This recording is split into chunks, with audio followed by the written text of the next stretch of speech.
How to use the Atome card for installment. Hello everyone.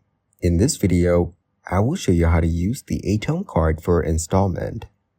First, download the Atome app on your mobile. Then, click this activation link to enjoy RM15 off on your first purchase via Atome. Now, start verification by adding your preferred debit or credit card. After that, submit your IC and facial verification. Proceed to step 2 if you've downloaded and verified your Atome account. Go to our website, add your preferred item to the cart, then proceed to payment. Here, fill up your personal and shipping details. Next, select Atome as your payment method during checkout. You will be directed to the Atome app. It will pop out a notification to show your available voucher, which is RM15 off.